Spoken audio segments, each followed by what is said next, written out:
সম্মানিত প্রিয় দর্শক, আমরা মানব জীবনে ঘরে বাহিরে প্রকাশ্যে গোপনে অনেক সময় বিভিন্ন সমস্যার সম্মুখীন হয়ে থাকি। কিন্তু এই সমস্যার সম্মুখীন হলে আমরা বিভিন্ন মানুষ বিভিন্ন জায়গায় দৌড়াই, কেউ বাজারে, কেউ মাজারে, কেউ এই কেউ সেই, অনেক জায়গায় বিভিন্ন জন বিভিন্ন পন্থা অবলম্বন করে থাকি। কিন্তু এই ব্যাপারে আমি যেহেতু মুসলিম, আমাকে কি দিক নির্দেশনা অনুসরণ করতে হবে সেই বিষয়টি নিয়ে আমরা জানবো। সর্বপ্রথম আমরা বলবো, মহান আল্লাহ তাআলা কোরআনে কারিমে ইরশাদ করেন, ইয়া আইয়ুহাল্লাযীনা আমানুত্তাকুল্লাহ, হে ঈমানদারগণ তোমরা একমাত্র আমি আল্লাহ তাআলাকেই ভয় করবে। ওয়াকুনু মা'আস সাদিকিন, আল্লাহ তাআলা বলেন এবং তোমরা সত্যবাদীদের সঙ্গে থাকবে। এবং আরেকটি বিষয় হলো, রাসূল কারীম সাল্লাল্লাহু আলাইহি সাল্লাম হাদিস শরীফে ইরশাদ করেন, ইযা সাআলতা, যখন তোমরা কিছু চাইবে, ফাসআলিল্লাহ, আল্লাহ তাআলার নিকট চাইবে। কিন্তু আমরা কি সেই আল্লাহ তাআলার নিকট সর্বপ্রথম সুপর্দ হই? আমাদের চাওয়া কি আল্লাহ তাআলার নিকট হয় কিনা? দেখুন, আমরা আল্লাহ তাআলার নিকট চাই বা না চাই, আল্লাহ তাআলা আমাদের প্রত্যেকটি বিষয় কিন্তু সমাধান করে দেন, হয়তো আগে কিংবা পরে। এজন্য ওয়া ইলাইনা তুরজাউন, আল্লাহ তাআলা বলছেন যে আমার নিকটই তোমাদেরকে ফিরে আসতে হবে। সম্মানিত দর্শক, এজন্য আল্লাহ তাআলার নিকট যেহেতু আমাদেরকে ফিরে যেতে হবে, সেই যাওয়াটা যেন আল্লাহ তাআলার ইচ্ছে অনুযায়ী হয়। আল্লাহ আমার কাছে যেমন জীবন চান সেইভাবে জীবন গঠন করে যেতে পারি। হ্যাঁ, আল্লাহ তাআলা দুনিয়ার জীবনে আমাদেরকে পেরেশানি দিবেন, মুসিবত দিবেন, এবং তার থেকে একমাত্র আল্লাহ তাআলাই উদ্ধার করবেন, বাকি অন্য কেউ আর এখান থেকে উদ্ধার করার নেই। কিভাবে আমি মানুষের নিকট সাহায্যের জন্য যাব যে অমুক মানুষ আমাকে বিপদ থেকে উদ্ধার করবেন? আপনার কি জানা আছে যার কাছে আমরা যাব বিপদ থেকে উদ্ধার হওয়ার জন্য?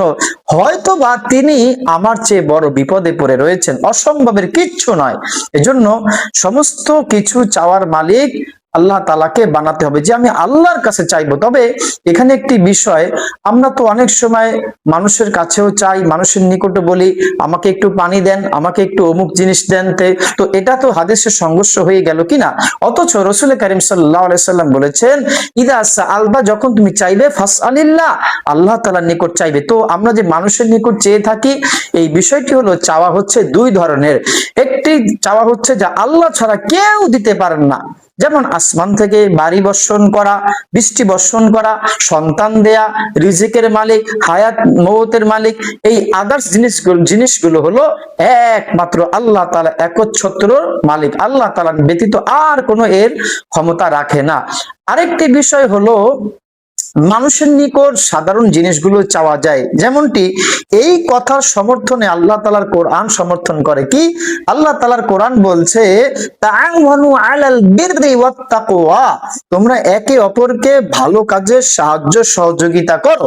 যদি মানুষের নিকট সব জিনিস চাওয়া নিষিদ্ধ হতো, তাহলে আমাদের জন্য চলাফেরা দুষ্কর, অনেক কষ্ট হয়ে যেত।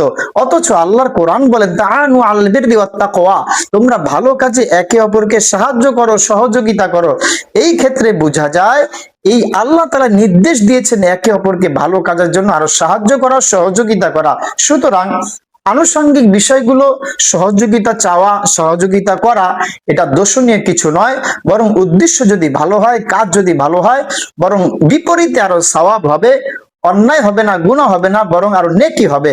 মহান আল্লাহ তাআলা আমাদের সবাইকে এই কথাগুলো জেনে বুঝে আমল করার তৌফিক দান করেন। আমিন ইয়া রাব্বাল আলামিন।